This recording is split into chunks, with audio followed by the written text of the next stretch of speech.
அன்பினர்களே, இன்று திங்கட்கிழமை காலை ஈரான் ஒரு அமெரிக்க தளம் ஒன்றின் மீது ஒரு தாக்குதல் தொடுத்திருக்கின்றது. அதில் 7 பேர் அமெரிக்க படைகள் காயமடைந்திருக்கின்றார்கள். 7 பேர் காயம். ஈரான் அமெரிக்க தளங்கள் மீது தாக்குதல் தெஹ்ரான் ஒரு ஒப்பந்தத்தை விரும்புகிறது என உத்தியோகபூர்வமாக ட்ரம்ப் அவர்களே அறிவித்திருக்கிறார்கள். அமெரிக்க தளம் ஒன்றின் மீதான தாக்குதலில் ஈரான் 7 வீரர்களை காயப்படுத்தியதாக கூறப்படும் நிலையில் விமர்சகர்களை பொறுமையாக இருக்குமாறு ட்ரம்ப் அவர்கள் ஒரு அறிக்கை மூலம் தெரிவித்திருக்கின்றார். அவர்கள் அமெரிக்க படைகளை கொஞ்சம் பொறுமை காக்குமாறு சொல்லியிருக்கின்றார். குவைத்தில் உள்ள அமெரிக்க படை தளம் மீது ஈரான் நடத்திய ஏவுகணை தாக்குதலில் 7 பேர் காயமடைந்துள்ளதாக அமெரிக்க ஊடகங்கள் இன்று திங்கட்கிழமை செய்தி வெளியிட்டன. பெந்தராபாஸ் அருகே அமெரிக்கா நடத்திய தாக்குதல் மற்றும் ஸ்ரிக் தீவில் நடந்த தனி தாக்குதலுக்கு பதிலடியாகவே இந்த தாக்குதல் நடத்தப்பட்டதாக ஈரான் தெரிவித்துள்ளது.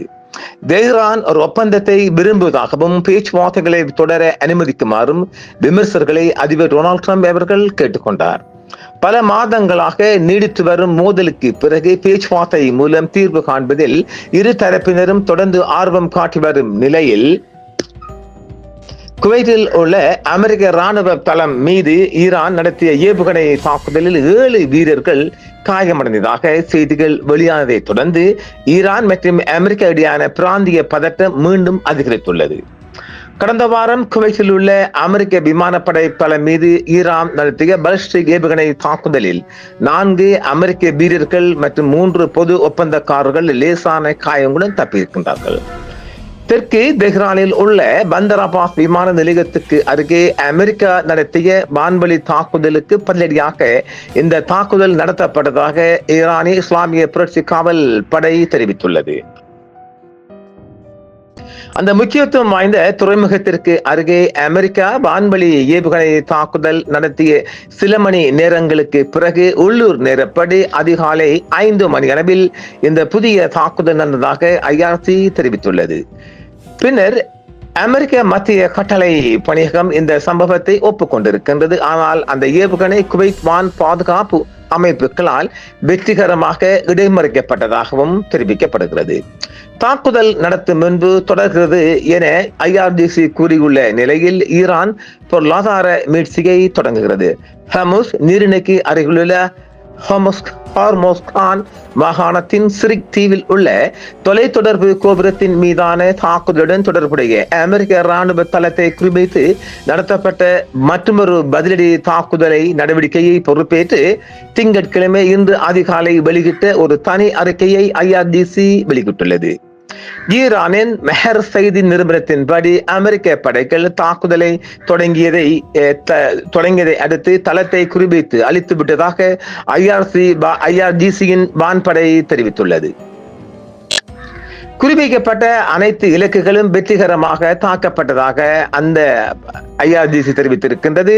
மேலும் எதிர்காலத்தில் ஏதேனும் தாக்குதல் நடந்தால் அளவிலும் தன்மையிலும் வேறுபட்ட ஒரு பதிலடி கொடுக்கப்படும் என்றும் பதற்றம் அதிகரிப்பதற்கான பொறுப்பை வாஷிங்டன் மீது சுமத்துவதாகவும் அந்த அறிக்கை எச்சரித்திருக்கின்றது.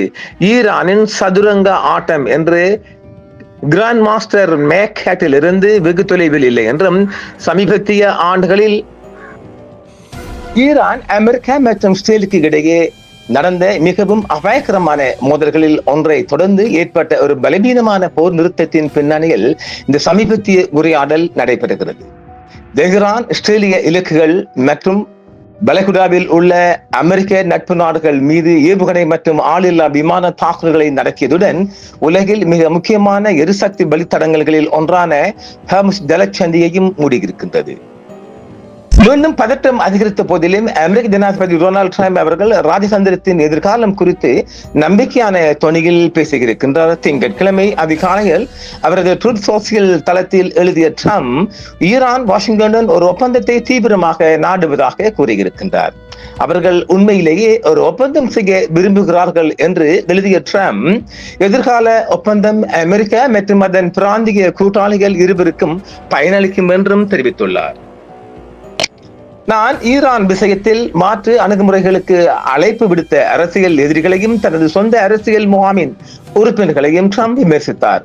தொடர்ச்சியாக பொது அழுத்தம், போட்டி கோரிக்கைகளும் பேச்சுவார்த்தைகளை மிகவும் கடினமாக்குகின்றன என்று ட்ரம்ப் இந்த விமர்சனங்களை சும்மா உளறுவது என்று நிராகரித்து பார்வையாளர்களை பொறுமையாக இருக்குமாறு கேட்டுக்கொண்டார். சும்மா உட்கார்ந்து ஓய்வெடுங்கள், இறுதியில் எல்லாம் நல்லபடியாக முடியும், அது எப்போதும் அப்படித்தான் நடக்கும் என்றும் அவர் எழுதியிருக்கின்ற நகைச்சுவையும் இருக்கின்றது.